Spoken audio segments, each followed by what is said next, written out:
Bismillahirrahmanirrahim. The topic of today's presentation would be the research process. What are the different elements of a research process? We'll talk about them. There are a total of 8 steps in a medical research, and it is divided into 3 phases. Phase one is deciding what to research. Phase two is planning a research study, and phase three is practically conducting a research study.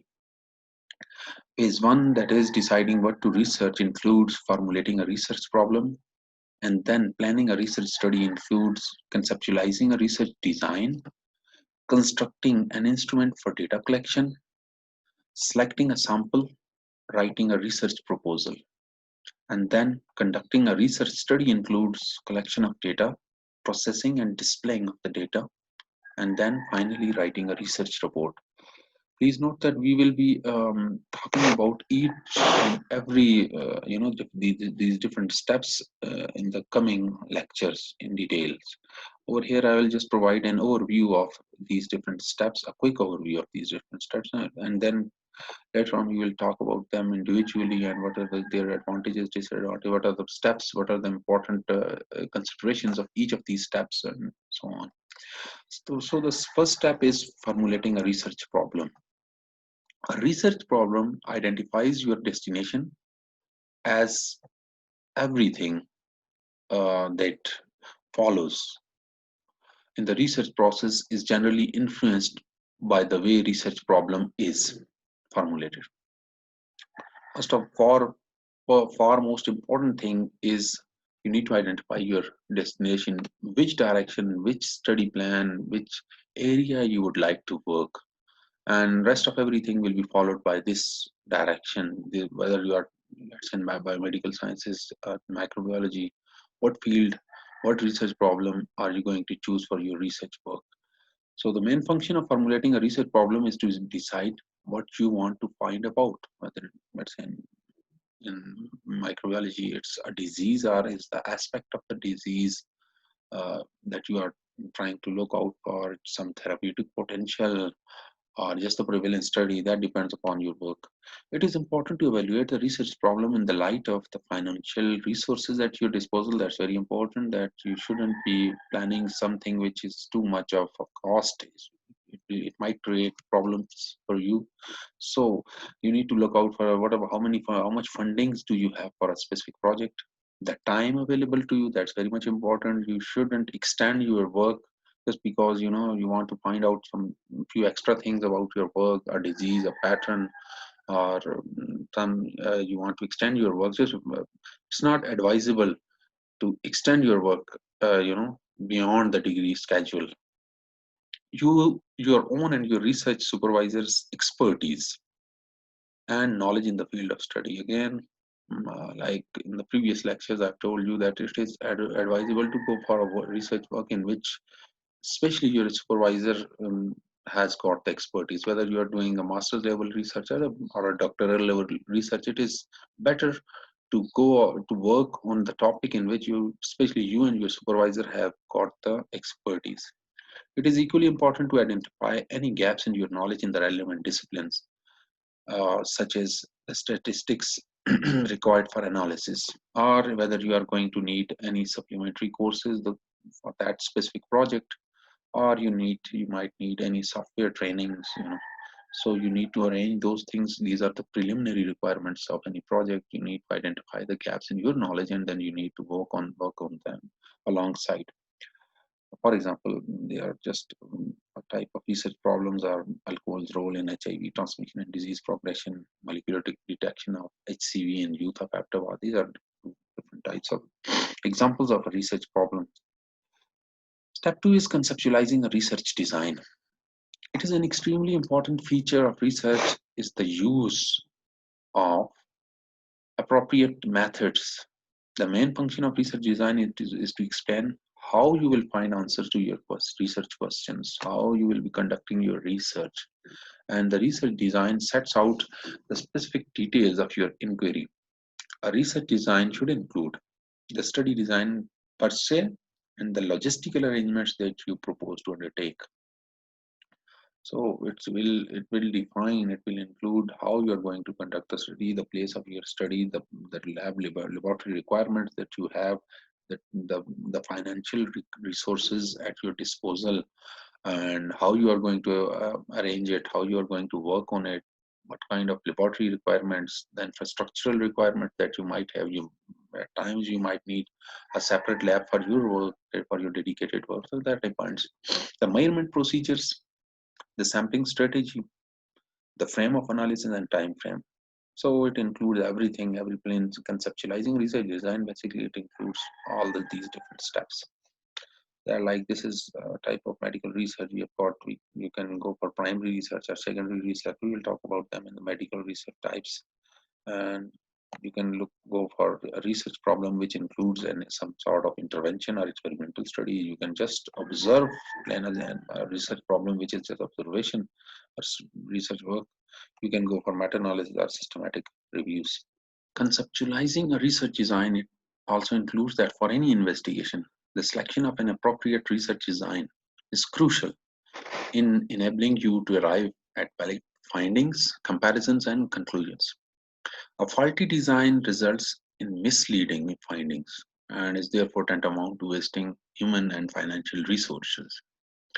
So, when selecting a research design, it is important to ensure that it is most suited, valid, workable, and manageable. You must be able to justify your selection and you should be aware of its strengths, weaknesses, and limitations. In addition to that, you also need to explain the logistical details that which will be needed to implement the suggested design, where you are going to conduct the study, what is the time frame, what are the biosafety level requirements in medical sciences for that proposed work. You need to conceptualize everything. Then step 3 includes the construction of an instrument for data collection.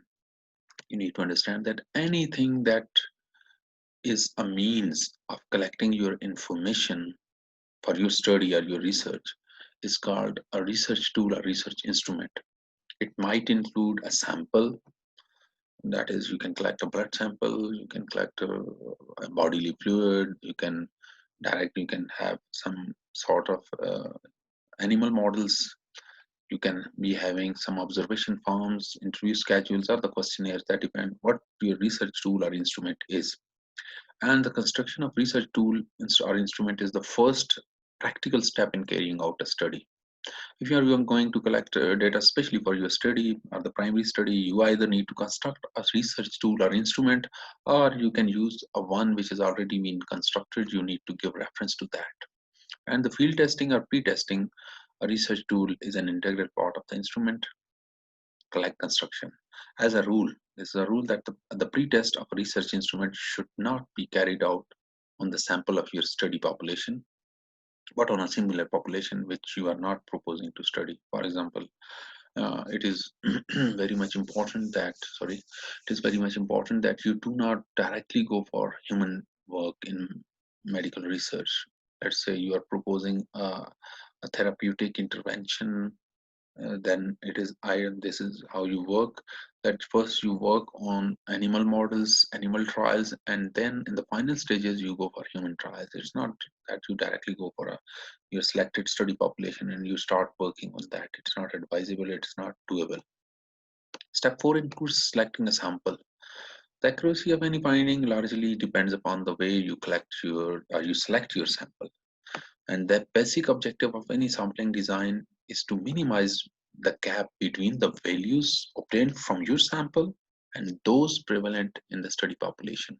And the principle in is that a relatively small number of units, if they are selected in a manner that genuinely represents a study population, can provide with a sufficient degree of probability a fairly true reflection of the sampling population that is being studied. You just plan, you take samples from a proportion of a population, and it should reflect have a true reflection of the whole population. You come across with the minimum amount of probability of confusion in that study, and It should provide a true reflection of the whole population. That's very important. And for that, you need to control your study. You need to go for procedures which are very much authentic. And whenever you are selecting a sample, you should attempt to achieve two key aims of sampling: the avoidance of biasness in selection of sample and the attainment of maximum precision for a given outlay of resources. Step five include the research proposal.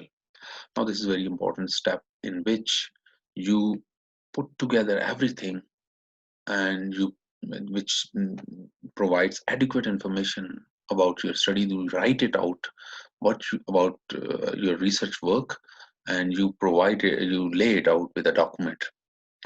The overall plan of a research proposal is to tell the reader about your research problem and how you are planning to investigate their specific research queries. Broadly, a research proposal's main function is to detail the operational plan for obtaining answer to your research questions. Universities and other institutions may have differing requirements regarding the style and content of a research proposal. Your university, your institute might provide you with a layout of a research proposal. What is the layout, how you are going to place the introduction, the aims and objectives, the methodology, and the referencing. What is the style of the referencing? What is the style of the, your texting, your writing style, etc. You will be provided with a layout, with a plan of everything by your institution. And therefore, a research proposal must tell you, your supervisor and the reviewer, the following information about your study: what you are proposing to do, how you plan to proceed, and why you selected the proposed strategy. In doing so, in preparing these points, you should contain the following information about your study in a research proposal, which might include a statement of the objectives of the study. You should be aware that the research proposal, it first includes the pattern that is provided by your institute. Where do you you place the logo? Where do you write your name, your supervisor name, your institution name, and then the date? And then if there is any certificate that is required, that is placed. And then introduction or background information is provided about the research plan or proposal.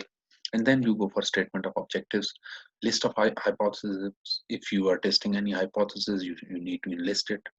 The study design you are proposing to use, the setting for your study, the research instrument you are planning to use, information on sample size and sampling design, information on data processing procedures, an outline of the proposed chapters for the report, the study problems and limitations, if any, and the proposed time frame. All these elements you need to be addressing in a research proposal. You need to include these points. The next is phase three, that is conducting a research.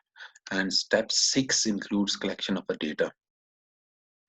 Now, this is the step where you are going to go out and actually you are going to collect the data. And having, you have formulated a research problem, you have developed a study design, you have constructed a research instrument or tool, and you have selected a study population or studies and selected a sample. Then you then collect the data from which you are going to draw your conclusion, your results for your studies. Many methods can be used to gather the required information. As part of the research design, you decided upon the procedure you want to adopt to collect your data. In this phase, you actually collect the data.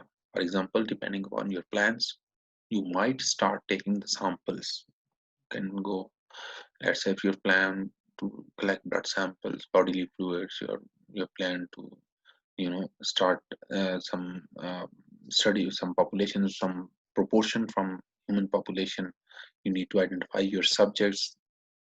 If you're there, that is some disease pattern study, prevalence study, you need to go out in those specific settings, specific hospital diagnostic labs. You need to collect the samples from the patients.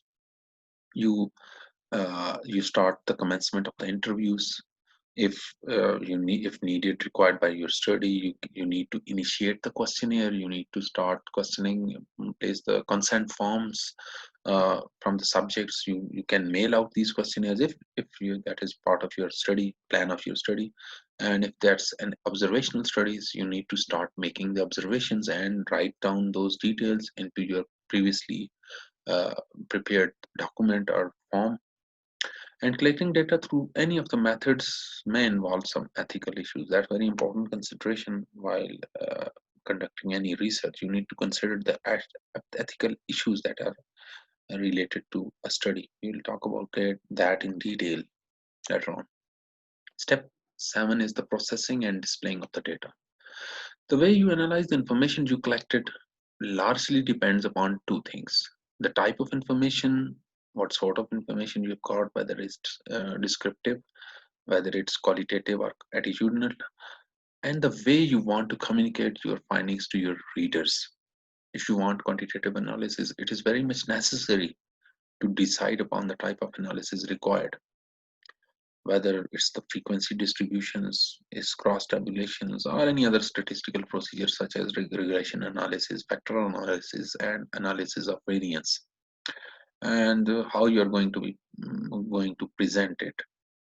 You will also need to identify the variables to be subjected to these statistical procedures. So it's very important. The way you collect the information is really it is important, but it's how you are going to present your data. It's the most important. At times you might have got very good results of your finding, but you cannot play around with these different statistical tools. uh, then it won't get you good final document. Your research report that you are going to prepare are the results that you're going to display. They won't look nice if you won't be using any, you won't be displaying them properly in the form of tables, in the form of graphs, and different statistical tools that you need to apply on them. Step 8 is writing a research report. This is the final step, and it is one of the most difficult step of the research problem, of the research process. I've supervised so many students. It is my personal experience that at times the student, he might be very good at research, but when it comes to writing a research report, he might linger on, he might be too lazy, or his writing skills are not that much. Especially we belonging to a developing country, and we need to mm, write down a research project, research report in a foreign language such as English, so it might be difficult. Grammatical errors can be found at times, and the student might be struggling with writing, the introduction, writing the methodology, the details of the methodology, then process, then data present representation, then discussing, then comparison of different studies. So it is one of the most, it is regarded as one of the most difficult step of the research process. And this research report, it informs the world what you have done, what you have discovered, what conclusions have you drawn for your findings. If you are clear about the whole process, you will also be clear about the way you want to write your report. Your report should be written in an academic style and be divided into different chapters or sections that is based upon the main themes of your study, however guided by unique institutional style. Just like the research proposal, your institute, your university, it might be providing you with the layout of a research report, how you're going right from the first page to the last. Your institution might be providing information how, what is the size of university logo that you are going to present in your final thesis or research report, where for what is the length or the volume of your whole thesis, your introduction, your methodology, your result section, and your reference, what referencing style are you going to use, even the writing style like the Times New Roman or what any other style that you might be using based upon the guidance provided by your institution or university. Thank you so much for listening to this.